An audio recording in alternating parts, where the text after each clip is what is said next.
hiasi kehidupanku dengan kemurahan-Mu.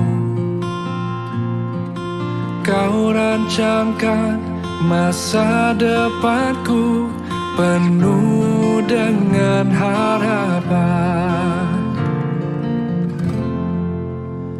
Aku ada saat ini, semuanya karena kasih-Mu. Aku hidup hari ini, semua berkat kemurahan-Mu.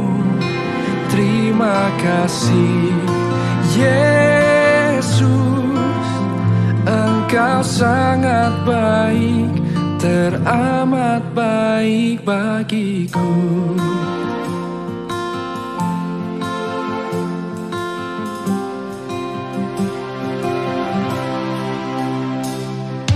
Kau hiasi kehidupanku dengan kemurahan-Mu.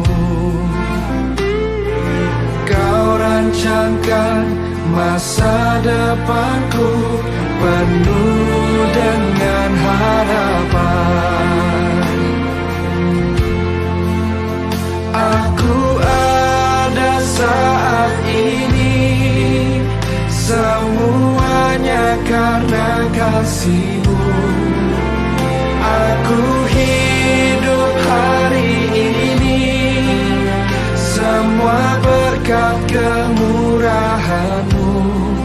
Terima kasih Yesus, Engkau sangat baik, teramat baik. Aku ada saat ini, aku ada, semuanya karena kasih, semua karena kasih. Aku hidup hari ini, semua berkat kemurahan-Mu.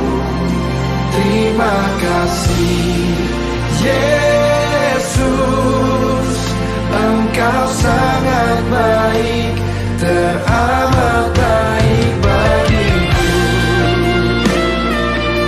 Kami hidup hanya kemurahan-Mu Tuhan.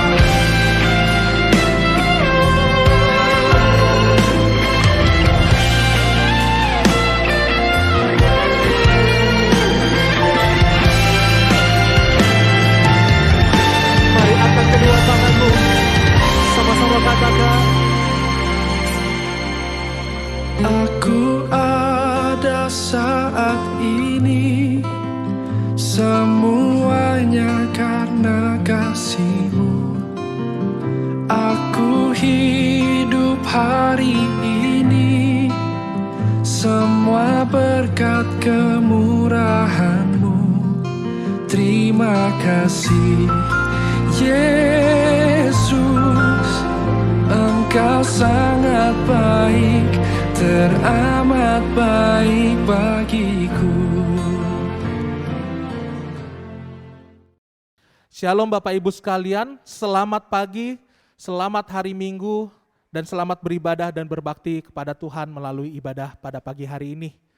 Untuk mengawali ibadah pada pagi hari ini, jemaat sekalian, saya mengundang kita menyanyikan dari PPK nomor 21, Kasih Allah. Jemaat diundang bangkit berdiri.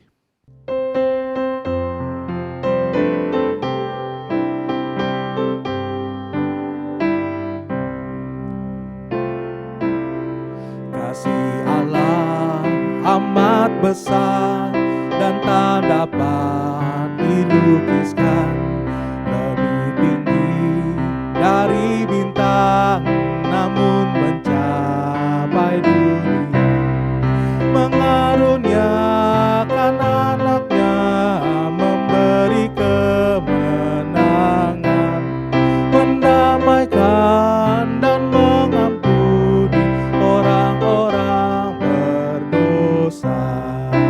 Sinyahu tak terduga betapa kayanya, tetap dinyanyikan malam dan saleh-salehnya. Kita Kita menyanyikan baitnya yang ketiga, yang bercacat dikasihani, diampuni, serta disembuhkan. Yang bercacat dikasihani, diampuni, disembuhkan. Kasih Allah tak terbatas, kau pun dapat menikmati. Walau dunia ini berakhir dan kuasanya lenyap, kasih Allah tetaplah teguh, kekal selama-lamanya. Kasih-Nya tak terduga, betapa kayanya, tetap dinyanyikan malam salehnya.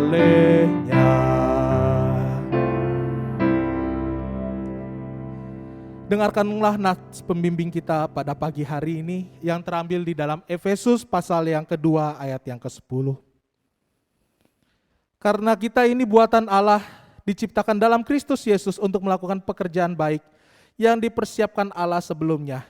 Ia mau supaya kita hidup di dalamnya. Mari kita semua bersaat teduh.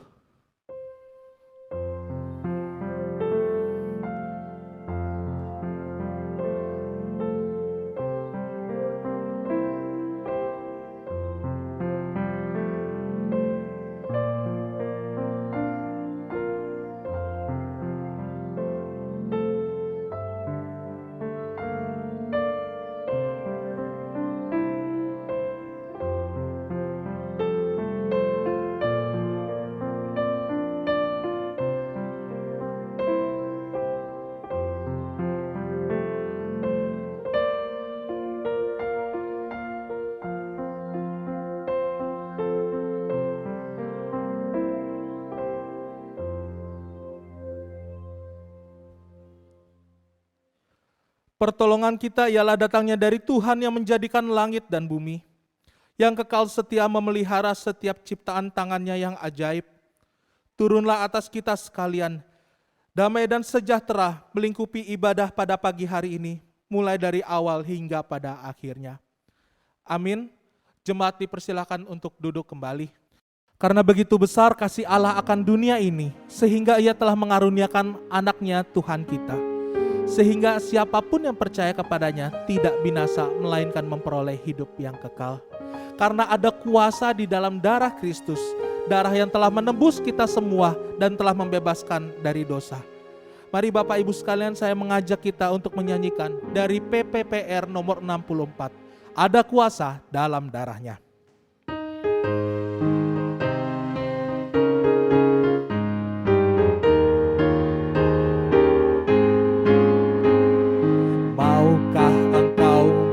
Dari dosa, dalam darahnya ada kuasa. Maukah menang atas kejahatan, ajaib kuasa darahnya. Ada kuasa dalam darahnya, darah domba Allah. Ada kuasa dalam darahnya, dalam darah domba Allah. Maukah bebas dari hawa nafsu, dalam darahnya ada kuasa. Datanglah kau akan disucikan dalam darah yang berkuasa. Ada kuasa dalam darahnya, darah domba Allah. Ada kuasa dalam darahnya, dalam darah domba Allah. Ada kuasa dalam darahnya, darah domba Allah. Ada kuasa dalam darahnya, dalam darah domba Allah. Jemaat sekalian, mari kita semua bangkit berdiri. Kita akan mengikrarkan pengakuan iman rasuli bersama gereja di segala abad dan tempat kita mengikrarkan pengakuan iman rasuli. Aku percaya kepada Allah, Bapa yang Maha Kuasa, Halik langit dan bumi, dan kepada Yesus Kristus anaknya yang tunggal Tuhan kita, yang dikandung dari Roh Kudus, lahir dari anak darah Maria, yang menderita sengsara di bawah pemerintahan Pontius Pilatus, disalibkan, mati dan dikuburkan, turun ke dalam kerajaan maut. Pada hari yang ketiga, bangkit pula dari antara orang mati, naik ke surga, duduk di sebelah kanan Allah, Bapa yang Maha Kuasa. Dan dari sana ia akan datang untuk menghakimi orang yang hidup dan yang mati. Aku percaya kepada Roh Kudus, gereja yang kudus dan am, persekutuan orang kudus, pengampunan dosa, kebangkitan tubuh, dan hidup yang kekal. Amin. Jemaat dipersilakan untuk duduk kembali. Shalom jemaat yang dikasihi oleh Tuhan Yesus Kristus. Bersyukur hari ini kita bisa beribadah bersama-sama dan sekarang kita akan memasuki doa-doa syafaat kita. Hari ini kita menyaksikan hamba Tuhan Penginjil Yosua dilantik menjadi gembala di GKI Gracia. Kita bersyukur untuk anugerah Tuhan bagi gerejanya. Kita percaya bahwa Tuhan yang sudah memanggil, Tuhan yang sudah menetapkan hambanya ini untuk menjadi gembala, menggembalakan jemaat GKI Gracia. Oleh sebab itu, sebagai hamba Tuhan, saya mengajak seluruh jemaat Tuhan, mari kita senantiasa mendukung, mari kita berdoa untuk penginjil Yosua sehingga Tuhan kiranya berkenan memakai dia secara luar biasa untuk memimpin membawa jemaat ini kepada satu pertumbuhan yang lebih baik, yang memuliakan nama Tuhan. Kemudian kita juga berdoa untuk pada tanggal 10 dan 17 nanti, 17 Oktober, kita akan bersama-sama mengikuti seminar dan pelatihan penginjilan. Kita berdoa untuk hal ini secara khusus. Di dalam mencari hamba Tuhan, kita doakan supaya Tuhan memberikan hamba Tuhan yang tepat, yang sesuai dengan kebutuhan kita. Mari kita berdoa. Segala puji dan syukur ya Tuhan kami naikkan kepadamu. Kami mengucap syukur pada hari ini kami boleh bersama-sama beribadah menyembah Tuhan. Dan pada kesempatan ini ya Tuhan kami datang kepada Tuhan menaikkan doa syafaat kami ke hadapan Tuhan. Dan pada kesempatan ini secara khusus ya Tuhan kami jemaat GKI Gracia sangat mengucap syukur kepada Tuhan. Karena pada hari ini kami menyaksikan pelantikan hamba Tuhan, penginjil Yosua dilantik menjadi gembala di GKI Gracia. Kami percaya bahwa Tuhan yang sudah memilih dia, Tuhan yang sudah memanggil dia untuk pelayanan ini. Oleh sebab itu ya Tuhan, sebagai hamba Tuhan dan jemaat Tuhan, kami rindu bersama-sama berdoa menyerahkan hamba Tuhan penginjil Yosua ke dalam tangan Tuhan.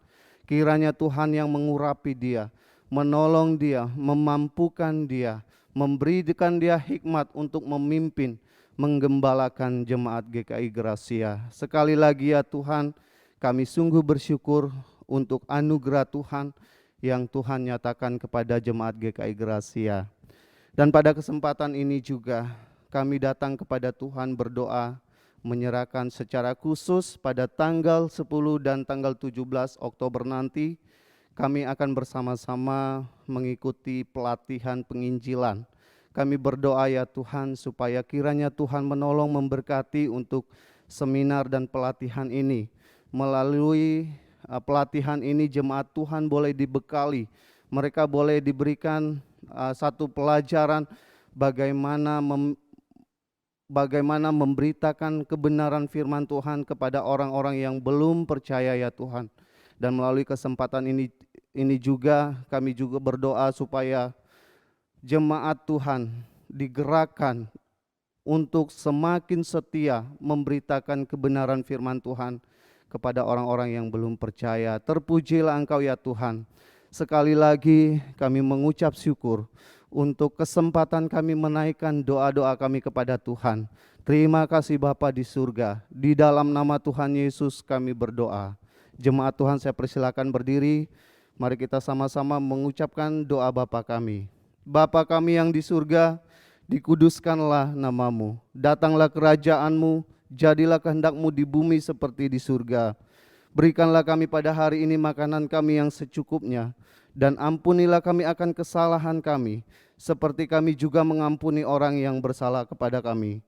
Dan janganlah membawa kami ke dalam pencobaan, tetapi lepaskanlah kami daripada yang jahat, karena Engkaulah yang empunya kerajaan dan kuasa dan kemuliaan sampai selama-lamanya. Amin.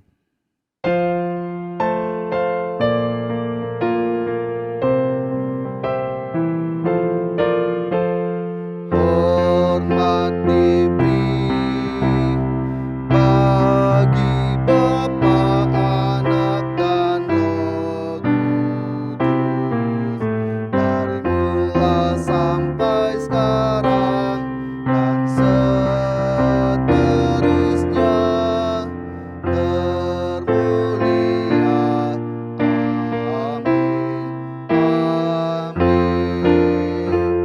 Amin. Amin. Jemaat Tuhan, saya persilakan duduk kembali. Segala yang kita miliki, harta, kekayaan, kesehatan, kemakmuran, itu semua adalah daripada Tuhan.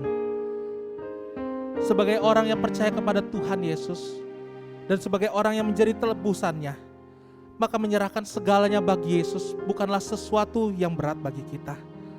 Karena Dia telah membayar harga yang paling mahal, yaitu penebusan dosa di atas kayu salib. Untuk itu sekalian Bapak Ibu, saya mengundang kita menyanyikan pujian KPPK 349, bagi Yesus Tuhanku, semua aku serahkan bagimu.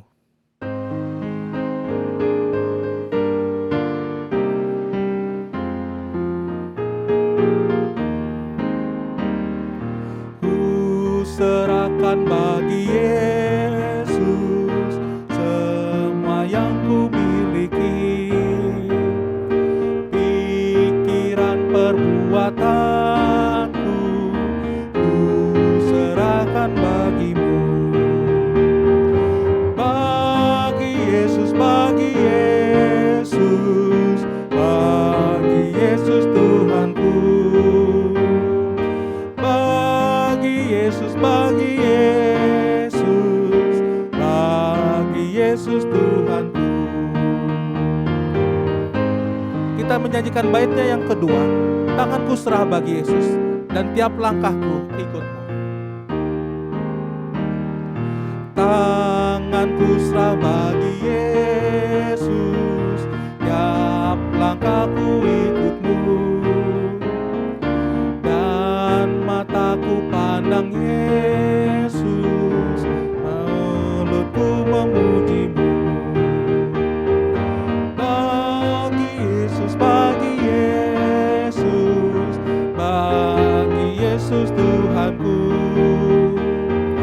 Bagi Yesus, bagi Yesus, bagi Yesus Tuhanku. Bagi Yesus, bagi Yesus, bagi Yesus, bagi Yesus, bagi Yesus Tuhanku. Bagi Yesus, bagi Yesus, bagi Yesus Tuhanku. Jemaat yang terkasih, pada saat ini kita akan memasuki di dalam prosesi pelantikan Gembala Sidang GKI Sulsel Jemaat Gracia, yang pada saat ini akan didahului dengan pembacaan surat keputusan Sinode oleh BPS Sinode yang saat ini diwakilkan oleh Bapak Hendrik Cio. Dipersilakan. Surat keputusan Sinode Gereja Kristen Indonesia Sulawesi Selatan nomor 29 SK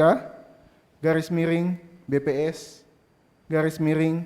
GKI Sulsel 10 2021 tentang pengangkatan Evangelis Yosua MTH sebagai Gembala Sidang GKI Sulsel Jemaat Gracia.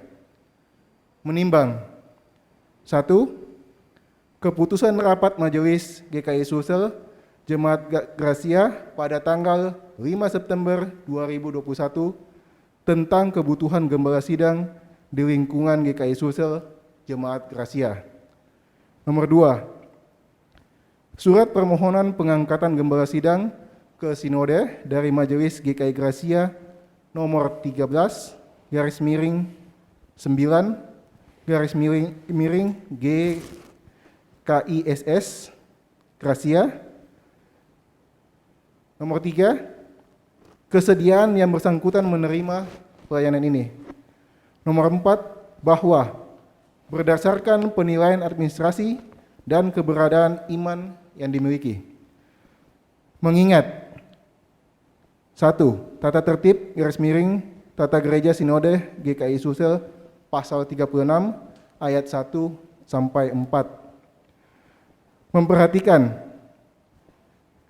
nomor 1, kebutuhan adanya gembala sidang di GKI Sulsel Jemaat Gracia. Nomor 2, kemampuan dan pengalaman yang dimiliki oleh saudara tersebut.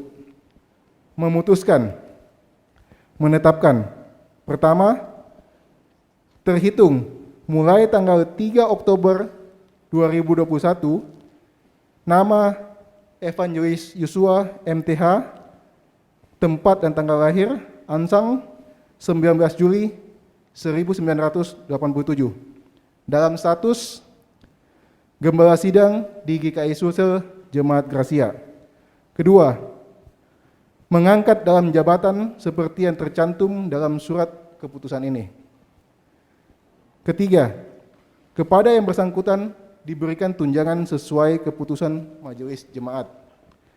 Keempat, peninjauan keputusan ini akan dilaksanakan sesuai tata gereja dan tata tertib Sinode GKI Sulsel.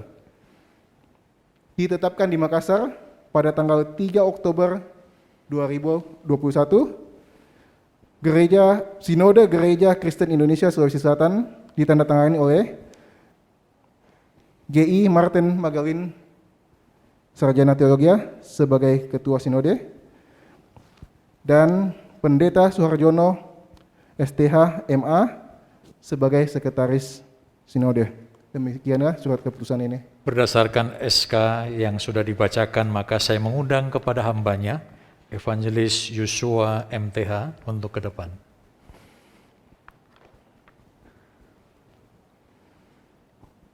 Saya akan membacakan pernyataan kebenaran firman Tuhan. Firman Tuhan menyatakan bahwa Tuhanlah yang telah memilih hamba-hambanya dan tidak akan menolak mereka. Dalam kitab Yesaya 41 ayat yang ke-9. Evangelis Yosua MTH yang telah terpanggil mempersembahkan hidupnya untuk melayani Tuhan sepenuh waktu. Dan setelah dengan pertimbangan dan keputusan majelis GKI Sulsel Jemaat Gracia, maka hambanya dipercayakan sebagai gembala sidang yang melayani di GKI Sulsel Jemaat Gracia. Untuk itu kita akan mendengarkan pernyataan tekad dan janji dari hambanya. Kepada Evangelis Yosua MTH untuk menjawab pertanyaan yang ada. Apakah saudara percaya dan mengakui bahwa Allah sendirilah yang telah memanggil saudara untuk menerima jabatan gembala sidang yang melayani di GKI Sulsel Jemaat Gracia dengan sepenuh waktu, dan bersediakah saudara dengan setia melaksanakan segala tugas dan tanggung jawab yang dipercayakan kepada saudara? Bagaimana jawab saudara? Ya, saya percaya dan bersedia. Yang kedua, apakah saudara tetap percaya bahwa Alkitab Perjanjian Lama dan Perjanjian Baru adalah firman Allah yang diwahyukan oleh Allah sendiri, serta menjadi satu-satunya sumber pemberitaan kebenaran atau firman Allah itu sebagai standar hidup orang percaya? Oleh sebab itu saudara bertanggung jawab untuk mempertahankan kebenaran firman Allah itu dan menentang setiap ajaran yang tidak sesuai dengan Alkitab. Bagaimanakah jawab saudara? Ya, saya percaya dan bersedia. Yang ketiga, apakah saudara tetap mengakui dasar pengakuan iman reformatoris, yaitu pengakuan iman rasuli dan katekismus Heidelberg? Bagaimanakah jawab saudara? Ya, saya mengakui. Yang keempat, apakah saudara tetap bersedia menunjukkan dan menyatakan kesaksian kehidupan rohani dalam doa, pelayanan, merenungkan firman Allah, dan kehidupan sehari-hari bersama dengan keluarga? Bagaimana jawab saudara? Ya, saya bersedia. Yang terakhir, apakah saudara tetap bersedia mentaati serta melaksanakan tata gereja dan tata tertib GKI Sulsel serta keputusan-keputusan lain yang ditetapkan? Bagaimanakah jawab saudara? Ya, saya bersedia. Berdasarkan pernyataan, tekad dan janji dari hambanya, Evangelis Yosua MTA, maka saya selaku hamba Tuhan akan menumpangkan tangan dan meneguhkan pelayanan hambanya sebagai gembala sidang di jemaat ini. Karena itu saya mengundang seluruh hamba Tuhan dan juga majelis ke depan mendampingi saya, juga istri dari hambanya, Evangelis Yosua MTH, untuk ke depan mendampingi juga suaminya yang akan diteguhkan, dilantik dalam jabatan gembala sidang. Kita bersama pujikan, melayani lebih sungguh.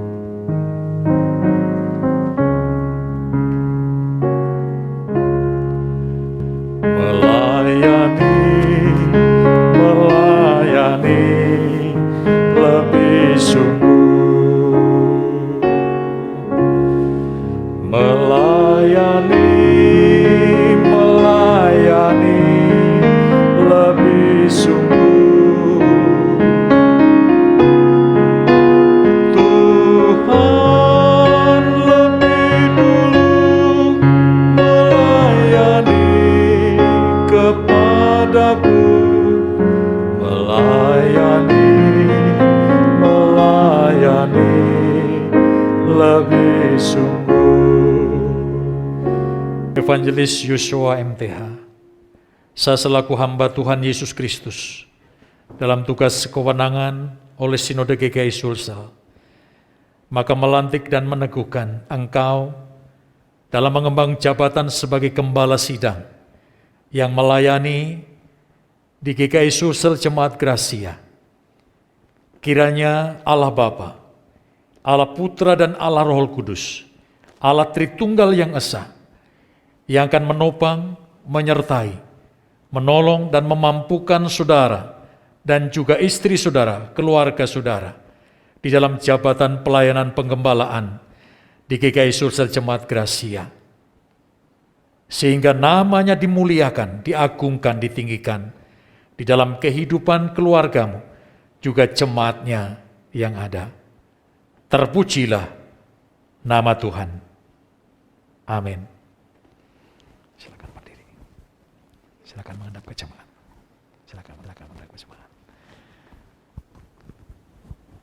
Bapak Ibu jemaat Tuhan yang dikasihi oleh Tuhan, inilah hamba Tuhan Evangelis Yosua yang menjabat sebagai gembala sidang di GKI Sulsel Jemaat Gracia. Hambanya bersama dengan istrinya memberi diri dan memberikan kesediaan untuk melayani bersama-sama di jemaat ini. Kiranya Bapak Ibu Saudara jemaat Tuhan boleh mendukungnya bersama dengan seluruh majelis, saling bekerja sama dan saling menopang bersama dengan jemaat semua bersahati untuk mengembangkan dan semakin memajukan pelayanan pekerjaan Tuhan. Nama Tuhan dimuliakan dan terus dukung di dalam doa bagi hambanya. Mari kita akan bersama-sama masuk dalam doa syukur. Kita berdoa. Tuhan, kami bersyukur untuk pertolongan Tuhan dan pimpinan Tuhan sehingga pelaksanaan, untuk peneguhan, pelantikan hamba Tuhan Evangelis Yosua MTH sebagai gembala sidang yang melayani di GKI Sulsel Jemaat Gracia. Kiranya kemampuan dan pertolongan daripadamu ya Tuhan Yesus senantiasa akan menopang, menyertai, memimpin dan mengurapi hambamu bersama dengan istri, keluarga ini. Tuhan pakai bagi alat kemuliaan-Mu melayani di tengah-tengah jemaat Tuhan yang ada di tempat ini. Segala tantangan, segala hal ke depan yang akan dikerjakan, dilakukan. Allah tetap memegang kendali di dalam semuanya. Dan Engkau yang ditinggikan, diagungkan di dalamnya. Di dalam kasih berkat Tuhan Yesus, kami berdoa. Amin. Selanjutnya penyerahan SK, dan SK ini akan diserahkan oleh Bapak Hendrik Jus sebagai Badan Pengurus Sinode GKI Sulsel. Dipersilakan. Kita berikan aplaus semuanya.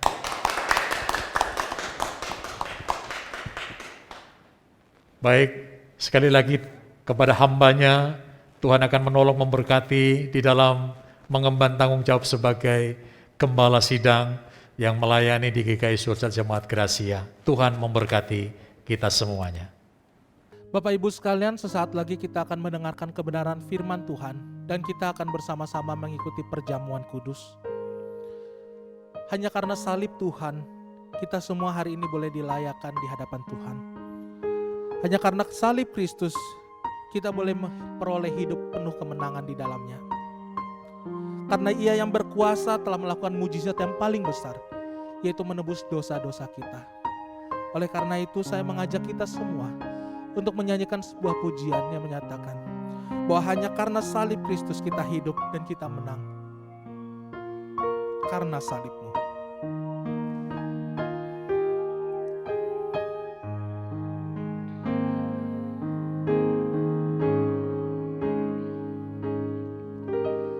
Hanya Kau Tuhan di hidupku, Kau berikan hidup yang baru. Darah-Mu menyucikan, pulihkan hatiku. Ku nyatakan Kaulah segalanya. Engkaulah sumber pengharapan. Kuasa-Mu sanggup menyembuhkan. Jiwaku pun berserah hanya kepadamu. Yesus, Engkaulah segalanya. Sama-sama kita katakan, karena salib-Mu ku hidup, karena salib-Mu ku menang. Engkau yang berkuasa sanggup untuk melakukan mujizat-Mu. Karena salib-Mu ku hidup, karena salib-Mu ku menang. Engkau yang berkuasa sanggup untuk melakukan mujizat-Mu di hidupku.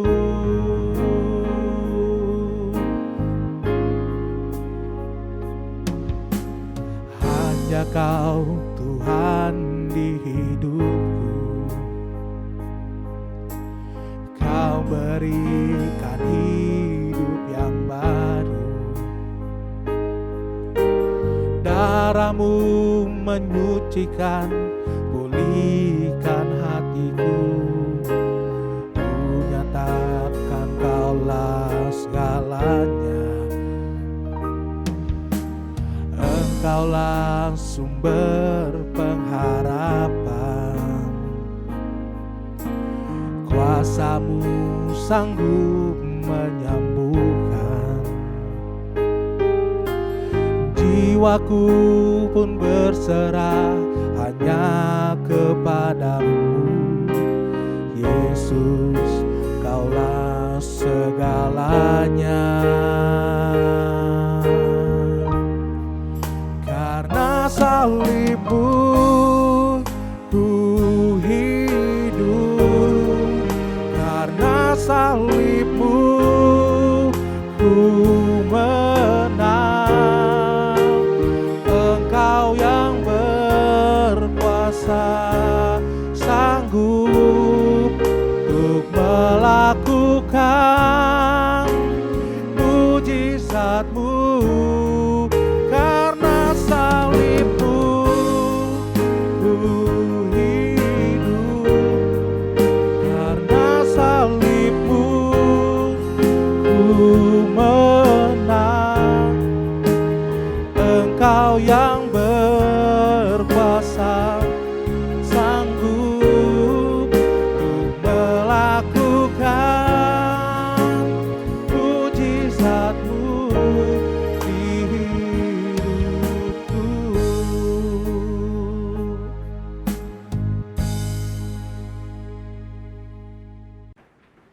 Salam Bapak Ibu jemaat Tuhan yang dikasihi oleh Tuhan, satu anugerah Tuhan yang luar biasa dianugerahkan bagi kita.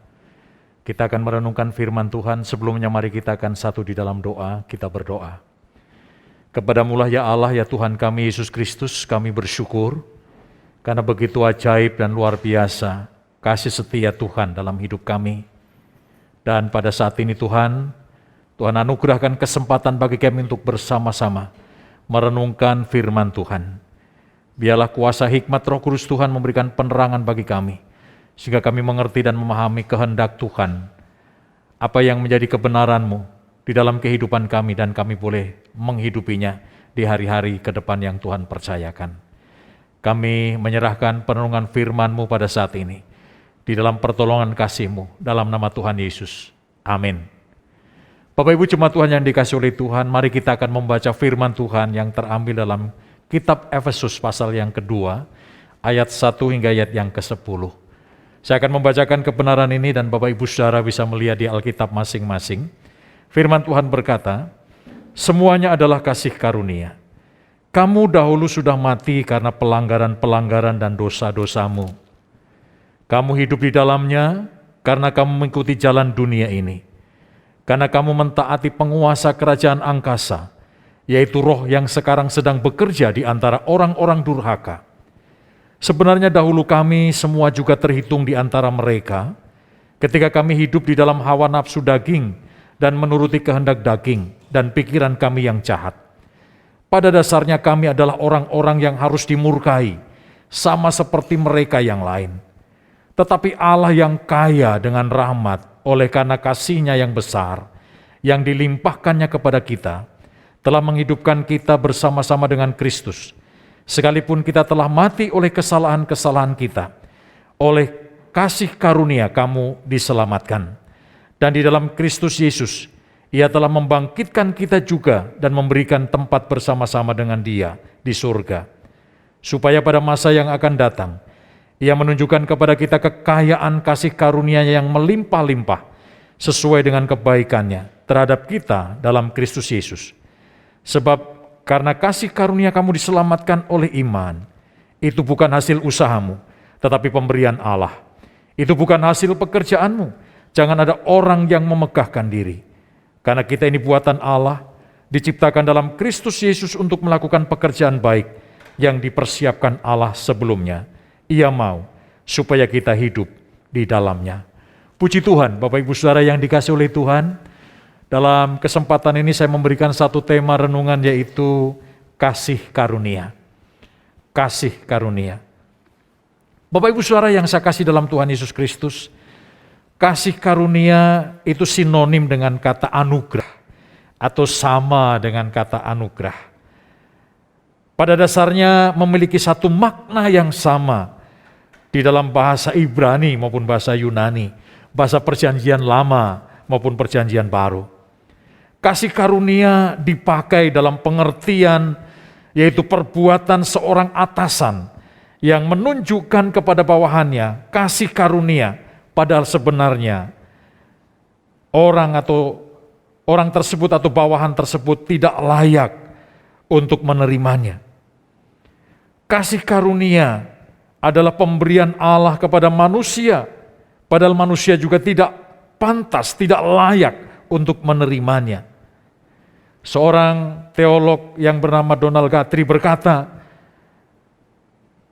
bahwa istilah anugerah atau kasih karunia itu sebagai kemurahan Allah yang tidak pantas diterima oleh orang yang sebenarnya layak dihukum, oleh orang yang sebenarnya layak akan binasa oleh karena dosa. Bapak Ibu Saudara yang saya kasih dalam Tuhan Yesus Kristus, ketika kita memikirkan kata ini, ketika kita bersama-sama memikirkan kata kasih karunia ini atau anugerah ini, apa yang terbersit dan apa yang ada di dalam benak kita? Tentunya bermacam-macam pengertian, bermacam-macam hal yang kita pikirkan atau kita artikan atau kita maknai kata itu. Tetapi Bapak Ibu Saudara yang saya kasih dalam Tuhan Yesus Kristus, kasih karunia ini secara khusus dalam Perjanjian Baru dihubungkan dengan keselamatan dari Allah bagi manusia di dalam Kristus yaitu bahwa kemurahan Allah yang diberikan kepada orang yang berdosa. Saya dan Bapak Ibu Saudara adalah orang-orang yang berdosa, yang sebenarnya tidak layak menerima itu, tidak pantas menerima itu. Tetapi Allah menganugerahkannya, Allah memberikannya kepada kita. Memang manusia yang berdosa ini membutuhkan, memerlukan akan kasih karunia Allah, akan anugerah Allah di dalam kehidupannya. Kenapa? Karena manusia telah jatuh di dalam dosa. Manusia telah melakukan pelanggaran terhadap apa yang menjadi kehendak dan tujuan Allah dalam hidupnya. Dalam kitab Roma 3 ayat yang ke-23 firman Tuhan berkata, semua orang telah berbuat dosa dan tidak ada seorang pun yang tidak berbuat dosa, Bapak Ibu Saudara.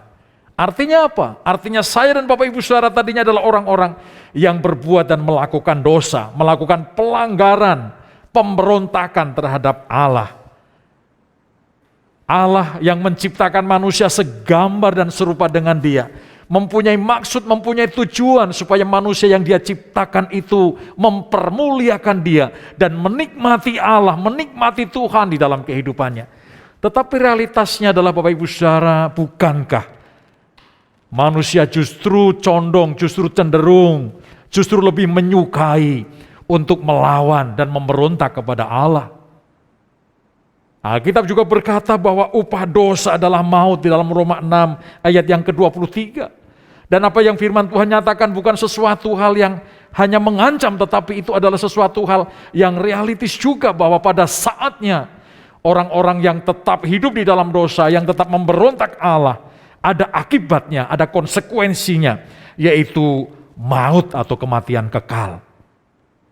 Bapak Ibu Saudara yang saya kasih dalam Tuhan Yesus Kristus, manusia yang diciptakan Allah untuk menggenapi tujuannya, tetapi manusia memilih untuk memberontak. Manusia tidak mau memuliakan apa yang menjadi kehendak Allah dan tujuan Allah dalam kehidupan mereka. Karena itu, ketika kita melihat bagian yang Rasul Paulus tuliskan di dalam Efesus pasal 2 ayat 1 hingga ayat yang ke-10 ini, memberikan satu penekanan yang begitu sangat jelas tentang kasih karunia atau anugerah Allah kepada manusia yang berdosa itu, kepada saya dan Bapak Ibu Saudara. Dan ini adalah sesuatu yang tentunya bukan kita akan menganggapnya atau kita berpikir bahwa itu adalah sesuatu yang enteng, yang sepele, Bapak Ibu Saudara. Rasul Paulus berkali-kali menekankan kata kasih karunia, anugerah di dalam bagian ini. Di dalam pasal yang kedua ayat 1 hingga ayat yang ke-10 ini, Bapak Ibu Saudara. Mari kita perhatikan bagaimana Rasul Paulus menjelaskan bagi kita sekalian tentang kehidupan orang-orang yang tentunya hidup di luar daripada Kristus. Hidup sebelum mereka mengenal dan percaya kepada Kristus. Kalau kita membaca ayat 1 hingga ayat yang ketiga tadi, kita akan melihat bahwa Paulus menjelaskan tentang situasi dan cara hidup anggota jemaat Tuhan atau orang-orang yang tadinya hidup di dalam kegelapan, hidup di dalam dosa dan pemberontakan kepada Allah. Mereka adalah orang-orang dari bangsa non-Yahudi yang pada waktu dulu sebelum mereka bertobat, mereka belum menerima Kristus sebagai Tuhan dan Juru Selamat, mereka menghidupi kehidupan yang sebagaimana yang Dia nyatakan. Dikatakan demikian ayat yang pertama, kamu dahulu sudah mati karena pelanggaran-pelanggaran dan dosa-dosamu. Apa yang Rasul Paulus maknakan atau maksudkan dengan hal ini? Ini adalah sesuatu hal yang penting, bahwa orang-orang yang berdosa itu pada hakikatnya adalah orang-orang yang sudah mati secara rohani. Artinya apa? Dia terpisah daripada Allah. Dia tidak ada keintiman persekutuan dengan Allah. Bagaimana mereka bersekutu dan ada keintiman dengan Allah? Mereka adalah orang-orang yang berbuat dosa. Mereka adalah orang-orang yang lebih condong kepada kedagingan mereka. Perbuatan-perbuatan kedagingan untuk memenuhi hawa nafsu, hasrat duniawi, hasrat kedagingan. Dan itulah yang menyebabkan mereka sebagai orang-orang yang terbelenggu, terikat oleh kuasa dosa, oleh kuasa kegelapan, oleh kuasa kejahatan. Dan mereka semakin memberontak dan tidak hidup di dalam apa yang menjadi tujuan Allah di dalam kehidupan mereka. Ternyata bukan hanya orang-orang yang non-Yahudi, Rasul Paulus juga berkata bahwa orang-orang Yahudi pun, orang-orang percaya dari keturunan Yahudi pun, mereka pun juga hal yang sama. Mereka juga tadinya adalah orang-orang yang hidup di dalam dosa, hidup di dalam kegelapan, hidup di dalam hawa nafsu dan keinginan daging. Dan itu yang dikatakan di dalam kebenaran firman Tuhan ini. Kamu hidup di dalamnya karena kamu mengikuti jalan dunia ini. Karena kamu mentaati penguasa kerajaan angkasa, yaitu roh yang sekarang sedang bekerja di antara orang-orang durhaka. Sebenarnya dahulu kami semua juga terhitung di antara mereka. Ketika kami hidup di dalam hawa nafsu daging dan menuruti kehendak daging dan pikiran kami yang jahat, pada dasarnya kami adalah orang-orang yang harus dimurkai sama seperti mereka yang lain. Paulus berkata, bukan hanya orang-orang non-Yahudi, tapi juga orang-orang Yahudi. Siapapun yang masih hidup di dalam kuasa, di dalam pikiran si jahat, dan ikut menurut apa yang menjadi kehendak daripada si jahat itu, mereka terus berbuat dosa, mereka terus melakukan dosa. Dosa-dosa yang nyata, bukan hanya pikiran, tetapi perbuatan, perkataan, tindakan, yang tentunya menyakiti hati Tuhan, yang tentunya tidak sesuai dengan apa yang Tuhan rindukan, Tuhan kehendaki di dalam kehidupan manusia yang Dia ciptakan segambar dan serupa dengan Dia. Paulus berkata, orang-orang demikian, bahkan berkata, kami pun dulu adalah orang-orang yang layak untuk dimurkai, yang layak mendapatkan hukuman yang kekal dari Allah itu. Rasul Paulus tidak sedang membentengi dirinya atau tidak sedang membenarkan dirinya di hadapan orang-orang percaya di Efesus, di mana dia mengirimkan surat ini, Bapak Ibu Saudara. Tetapi dia menegaskan hal ini, bahwa dosa itu membuat orang terpisah daripada Allah. Dosa itu yang menjadikan orang tidak ada persekutuan dan keintiman dengan Allah. Dosa itu yang akan berakibat kepada murka dan juga penderitaan yang tidak berkesudahan yang Allah akan nyatakan kepada mereka. Jadi semua orang telah berbuat dosa, melanggar perintah Tuhan, tidak taat kepada Tuhan, memberontak kepada Allah dan layak untuk dimurkai. Tidak ada seorang pun yang bisa bebas. Karena seperti tadi yang Alkitab katakan, bahwa semua orang telah berbuat dosa. Tidak hanya berbuat dosa, tetapi kehilangan kemuliaan Allah. Mereka tidak bisa menikmati lagi Tuhan dalam hidup mereka. Mereka tidak lagi bisa ada persekutuan dengan Tuhan dengan benar dalam hidup mereka. Oleh karena mereka lebih menyenangi perbuatan-perbuatan daging. Apa perbuatan-perbuatan daging, Bapak Ibu Saudara? Kalau Bapak Ibu Saudara membaca dalam kitab Galatia, pasal yang kelima, di sana dijelaskan perbuatan-perbuatan daging itu nyata. Dan itulah, kalau kita membaca, mari kita lihat dalam Galatia pasalnya yang kelima. Dengan cermat kita perhatikan, ayat yang ke-19 berkata, perbuatan daging telah nyata, yaitu percabulan, kecemaran, hawa nafsu, penyembahan berhala, sihir, perseteruan, perselisihan, iri hati, amarah, kepentingan diri sendiri, percideraan, roh pemecah, kedengkian, kemabukan, pesta pora, dan sebagainya. Bapak Ibu Saudara, apa yang juga Rasul Paulus tuliskan kepada jemaat Galatia pun, ada begitu banyak perbuatan daging yang nyata, dan itu adalah perbuatan atau tindakan yang melawan akan kehendak Allah, yang merupakan pemberontakan yang nyata akan apa yang menjadi tujuan Allah dalam kehidupan manusia. Tetapi manusia lebih senang dan melakukan itu, Bapak Ibu Saudara. Ini menjadi satu awasan di tengah-tengah kehidupan saya dan kehidupan Bapak Ibu Saudara sebagai jemaat Tuhan pula. Mungkin kita juga adalah orang-orang yang dulu terlibat dan pernah ada di dalam bagian seperti apa yang disebutkan tadi dalam kitab Galatia pasal yang kelima, ayat yang ke-19 hingga ayat yang ke-21. Perbuatan-perbuatan, tindakan-tindakan itu ada di dalam bagian kehidupan kita. Kan itu Rasul Paulus berkata di dalam Efesus tadi pasal yang kedua, ayat 1 hingga ayat yang keempat, bahwa semuanya itu adalah sesuatu hal yang merupakan kesia-siaan. Tetapi bukan hanya berhenti kepada kesia-siaan, tetapi itu semuanya akan menjadikan satu akibat, yaitu mereka dimurkai oleh Tuhan. Karena apa? Karena perbuatan dosa, karena melanggar perintah Tuhan itu yang terjadi. Tetapi Bapak Ibu Saudara, Allah kita yang maha kudus, Allah kita yang maha suci, Allah kita yang maha mulia, Allah kita yang penuh kasih.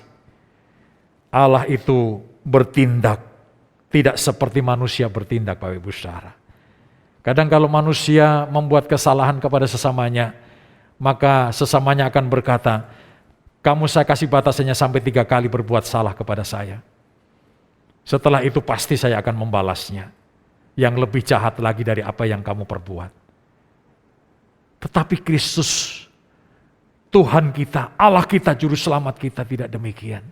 Alkitab menyatakan dalam ayat yang keempat, tetapi Allah yang kaya dengan rahmat, oleh karena kasih-Nya yang besar, yang dilimpahkannya kepada kita. Perhatikan kata ini Bapak Ibu Saudara. Allah bertindak. Ia tidak menghendaki manusia yang memberontak, melawan, yang tidak ada di dalam tujuannya yang semula ketika Dia ciptakan itu.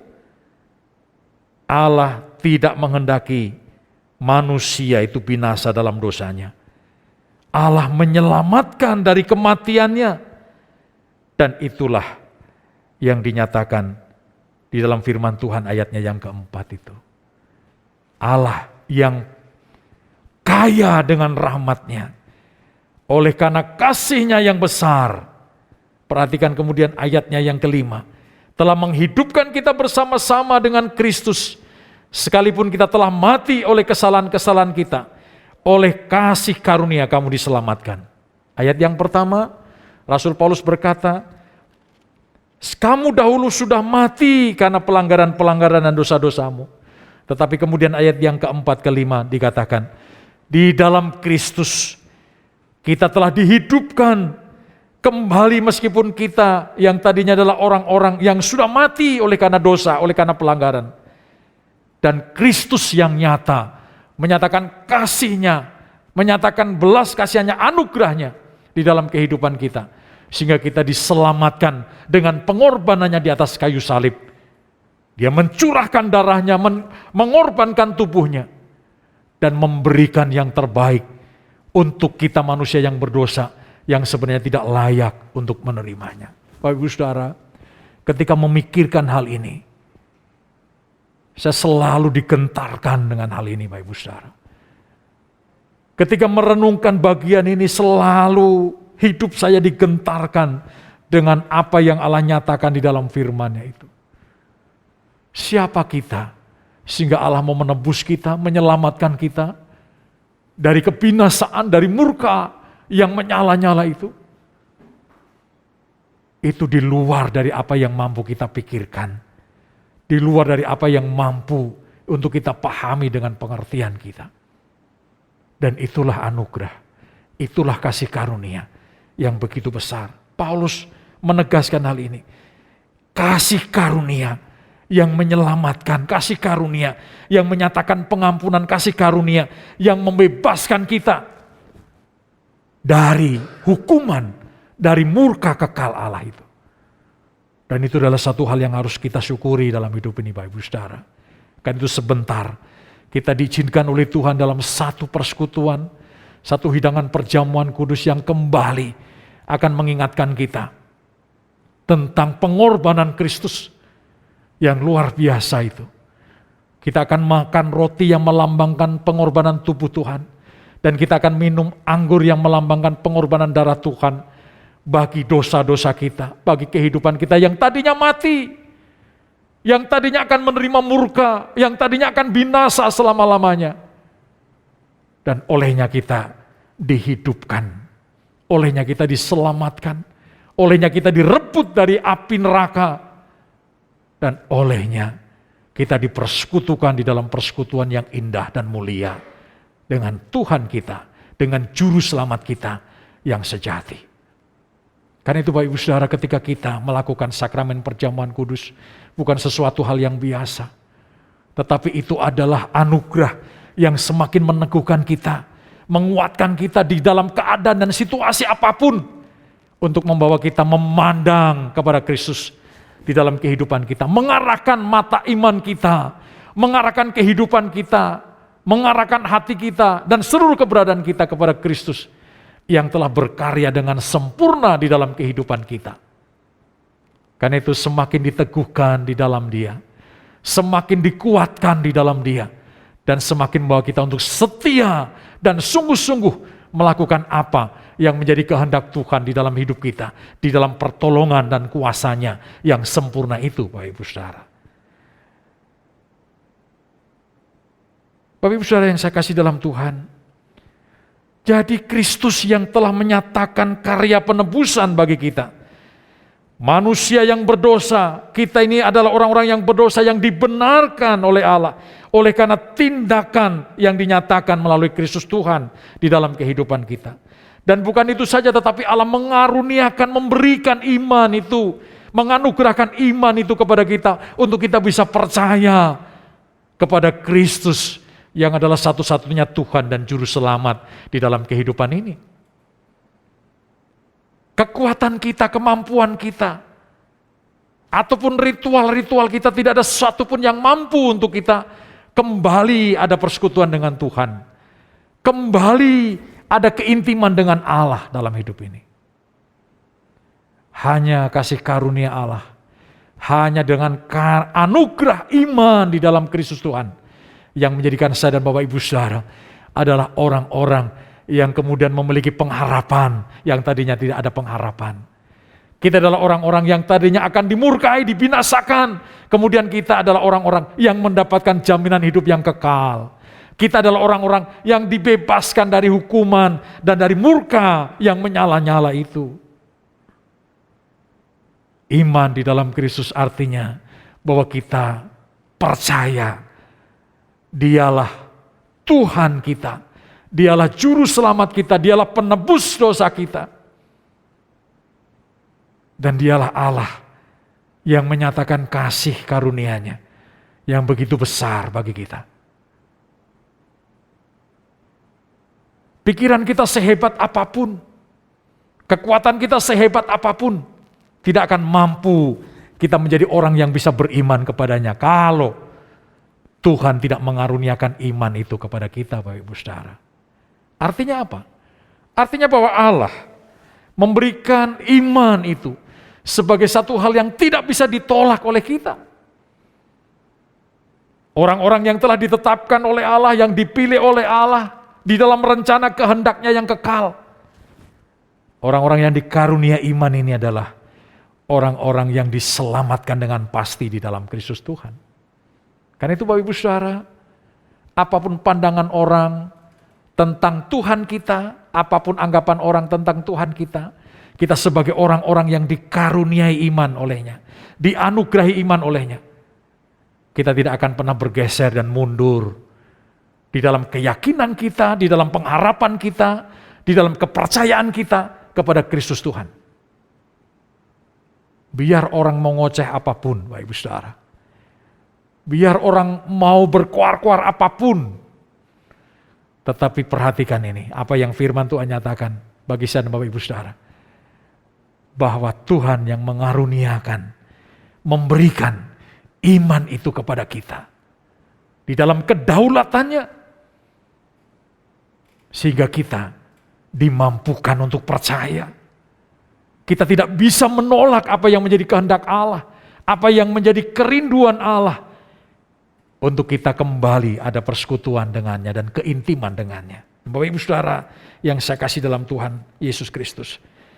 Inilah hal yang indah yang dinyatakan di dalam ayatnya yang ke-8 hingga ayat yang ke-9. Dengan penebusan Kristus manusia yang dibenarkan oleh Allah karena tindakan imannya. Sebab iman kepada Kristus adalah yang menyelamatkan manusia itu dari hukuman. Iman itu adalah anugerah yang Tuhan berikan. Tuhan percayakan, Tuhan anugerahkan bagi setiap kita, Bapak Ibu Saudara. Karena itu tentunya jemaat Tuhan yang ada di GKI Gracia ini, kita semua boleh bersyukur senantiasa. Kita semua adalah orang-orang yang ada di dalam bagian yang ditentukan dan dikehendaki Allah untuk diselamatkan. Karena kita dikaruniai iman yang sempurna, iman yang sejati di dalam Kristus Tuhan itu. Sehingga tentunya ini akan membangun dan membawa kepada satu semangat yang lebih sungguh lagi di dalam kita mengerjakan iman yang Tuhan anugerahkan ini, Bapak Ibu Saudara. Kita tidak puas menjadi orang yang telah diselamatkan, dibebaskan dari murka Allah, memahami, mengerti tentang anugerah kasih karunia Allah, tetapi ada satu spirit, ada satu tindakan, ada satu perbuatan yang nyata, yang seharusnya menjadi bagian di tengah-tengah kehidupan kita. Secara pribadi dalam keluarga, juga di tengah-tengah persekutuan, di tengah-tengah pelayanan yang dianugerahkan. Secara khusus yang ada di Jemaat GKI Gracia di tempat ini. Oh, betapa indahnya ketika saudara-saudara di dalam satu iman yang sama kepada Kristus, mempercayai kebenaran yang sama di dalam Kristus, dan berpegang kepada Alkitab yang adalah kebenaran daripada Allah, dan mengerjakan kehidupan iman itu menjadi sesuatu yang real, yang nyata, di dalam perbuatan, di dalam tindakan, di dalam perkataan, dan di seluruh kehidupan kita. Dan menjadikan satu dengan yang lain semakin diteguhkan, dikuatkan di dalam Kristus Tuhan. Wah, betapa indahnya Bapak Ibu Saudara. Sehingga kita menjadi pribadi-pribadi yang bisa memancarkan terang Kristus bagi orang lain. Yang terakhir Bapak Ibu Saudara, ayat yang ke-10. Tuhan menuntut kita untuk juga bekerja dengan baik. Tuhan menuntut setiap kita, berkehendak setiap kita untuk mengerjakan apa yang Tuhan persiapkan, yang Tuhan anugerahkan untuk kita kerjakan dengan sebaik-baiknya. Firman Tuhan berkata, apapun yang kau lakukan, apapun yang kau kerjakan, kerjakan dan lakukan itu bagi Tuhan, untuk kemuliaan Tuhan. Karena itu Bapak Ibu Saudara, iman yang adalah anugerah Allah, Alkitab menyatakan kepada kita, sehingga kita tidak boleh memegahkan diri, karena itu bukan hasil pekerjaan kita, bukan karena perbuatan baik kita. Semuanya semata-mata karena anugerah Allah, pemberian Allah. Sehingga jangan kita memegahkan diri. Dan sebagai orang-orang yang telah percaya di dalam Kristus, yang memahami dengan benar kasih karunia Allah, kita harus menjadi pribadi-pribadi yang juga mengerjakan yang terbaik yang Tuhan telah siapkan dan Tuhan berikan bagi kita. Tentunya pelayanan di tempat ini membutuhkan pribadi-pribadi, jemaat Tuhan sekalian, untuk memberi yang terbaik juga. Tenaga, pikiran, mungkin juga pengorbanan, dan semuanya itu kita lakukan berdasarkan kasih karunia daripada Tuhan, bukan karena kekuatan dan kemampuan kita. Kiranya firman Tuhan ini boleh meneguhkan kita, memberkati kita, menguatkan kita semua, dan nama Tuhan dimuliakan, ditinggikan di dalamnya. Kita berdoa. Tuhan, kami sungguh bersyukur untuk kasih setiamu yang Tuhan nyatakan kepada kami. Bersyukur untuk firman Tuhan yang boleh kami renungkan. Tuhan, kami juga mohon kesiapan hati kami, Tuhan berkati, manakala kami akan bersama-sama mengambil bagian dalam sakramen perjamuan kudus-Mu. Tuhan, layakkan kami, kuduskan kami. Kami bersyukur sekali lagi untuk firman-Mu. Dalam nama Tuhan Yesus kami berdoa. Amin. Baik Bapak Ibu jemaat Tuhan yang dikasihi oleh Tuhan, saatnya kita akan bersama-sama mempersiapkan hati untuk masuk dalam sakramen perjamuan kudus Tuhan. Mari kita akan bersama pujikan pujian PPK 54 bait yang pertama, Bawalah Aku Dekat ke Salib.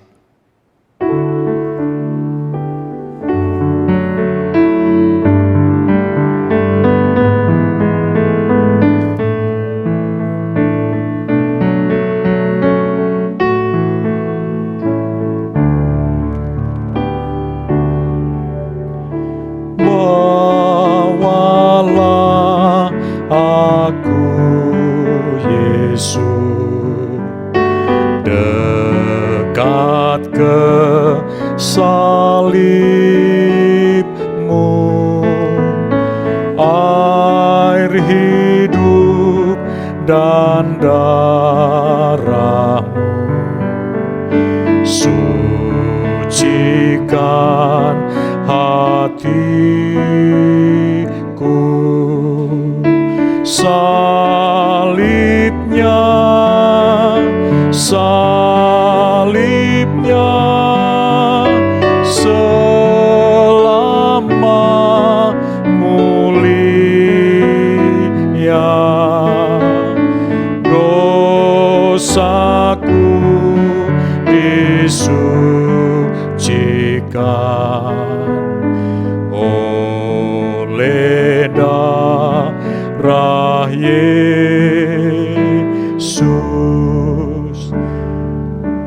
Saya akan membacakan firman Tuhan yang terambil di dalam kitab Injil Markus pasal yang ke-14, ayat yang ke-22 hingga ke-25. Firman Tuhan berkata demikian. Dan ketika Yesus dan murid-muridnya sedang makan, Yesus mengambil roti, mengucap berkat, memecah-mecahkannya, lalu memberikannya kepada mereka dan berkata, "Ambillah, inilah tubuhku." Sesudah itu ia mengambil cawan, mengucap syukur, lalu memberikannya kepada mereka, dan mereka semuanya minum dari cawan itu. Dan ia berkata kepada mereka, "Inilah darahku, darah perjanjian yang ditumpahkan bagi banyak orang.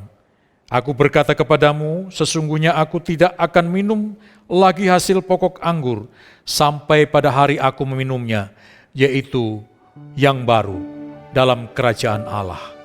Inilah dasar firman Tuhan. Kita akan masuk dalam sakramen perjamuan kudus Tuhan. Dalam tata aturan Sinode GKI Sulsel, Bapak Ibu Saudara, ada 3 hal yang kita perlu perhatikan di dalam pelaksanaan perjamuan kudus. Yang pertama adalah bagi mereka yang telah percaya, menerima dan mengakui Kristus sebagai Tuhan dan Juru Selamat, telah dibaptis, ataupun telah diteguhkan dalam peneguhan sidi. Yang kedua adalah bagi mereka yang telah mempersiapkan hati mereka untuk bersama-sama satu hidangan dalam sakramen perjamuan kudus Tuhan. Dan yang ketiga, apabila ada jemaat Tuhan dari gereja lain yang juga sudah biasa mengikuti perjamuan kudus di gereja, Bapak Ibu Saudara sekalian, maka hamba Tuhan, majelis jemaat di tempat ini mengundang untuk kita semua bersama-sama mengambil bagian dalam sakramen perjamuan kudus Tuhan ini. Mari kita akan berdoa sebelum kita akan menerima pelayanan anggur dan juga roti yang ada. Mari kita satu di dalam doa, kita berdoa. Tuhan Yesus, saat ini kami sudah mempersiapkan hati kami untuk mengambil bagian dalam sakramen perjamuan kudus-Mu.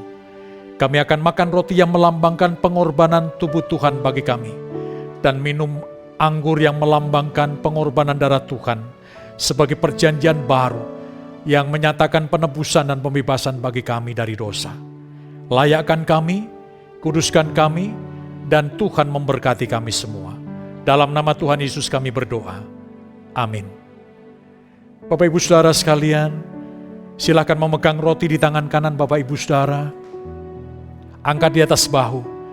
Firman Tuhan berkata pada malam waktu Yesus mau diserahkan, ia mengambil roti, mengucap syukur atasnya dan memecah-mecahkannya dan berkata, "Inilah tubuhku yang diserahkan bagi kamu. Perbuatlah ini setiap kali kamu memakannya menjadi peringatan akan aku." Makanlah roti yang melambangkan pengorbanan tubuh Tuhan Yesus bagi kita. Dalam nama Tuhan Yesus makanlah.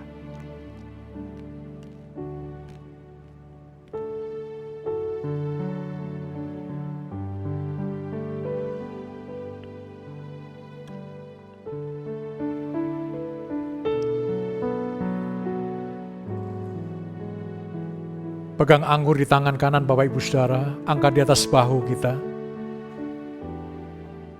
Kemudian setelah Yesus membagikan roti itu, mengambil cawan dan berkata,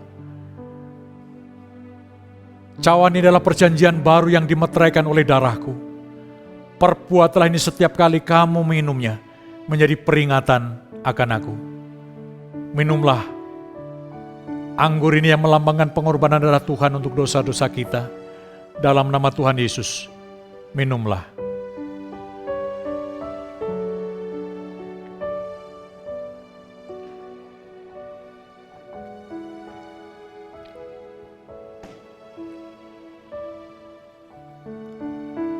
Mari kita bersyukur bersama untuk pertolongan Tuhan, pimpinan Tuhan di dalam pelaksanaan sakramen perjamuan kudus Tuhan ini. Mari kita berdoa.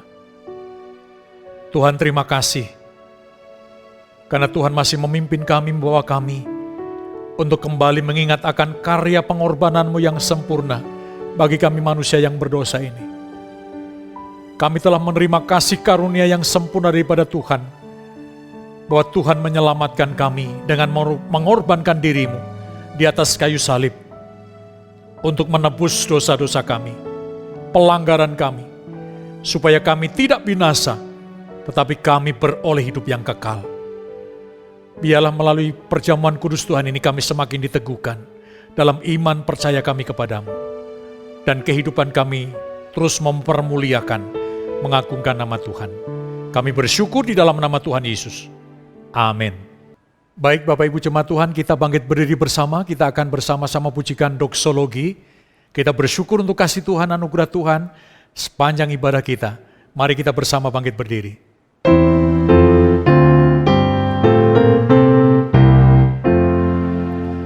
Puji Allah Bapa Putra, puji Allah Roh Kudus, ketiganya yang esa.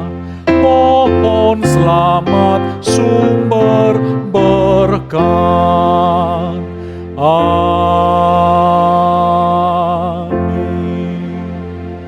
Di akhir kebaktian kami pada saat ini ya Tuhan Yesus, kami bersyukur untuk setiap berkat-berkat yang Tuhan nyatakan kepada kami. Biarlah kuasa pimpinan Roh Kudus Tuhan yang menolong kami, memampukan kami untuk menghidupi kebenaran-Mu di hari-hari ke depan yang Tuhan percayakan. Berkati jemaat-Mu sekalian, berkati hamba-hamba-Mu sedang mengambil bagian di dalam pelayanan, dalam ibadah pada saat ini. Saatnya kami akan berpisah satu dengan yang lain. Biarlah kasih anugerah dan berkat Tuhan melingkupi kami semua. Bapak Ibu jemaat Tuhan, mari kita arahkan hidup kita dan iman kita kepadanya, dan kita menerima berkat Tuhan. Kiranya kasih dan anugerah damai sejahtera daripada Allah Bapa, kasih karunia dalam Tuhan kita Yesus Kristus, serta pimpinan tuntunan persekutuan Allah Roh Kudus, bersama dengan kita dari saat ini, sampai selama-lamanya. Amin. Amin. Amin.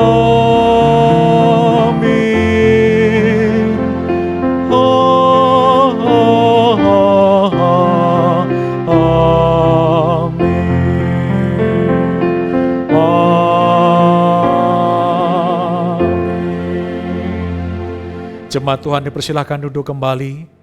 Kita bersyukur bersama dalam doa teduh kita. Selamat berhari Minggu, Tuhan Yesus memberkati kita semuanya.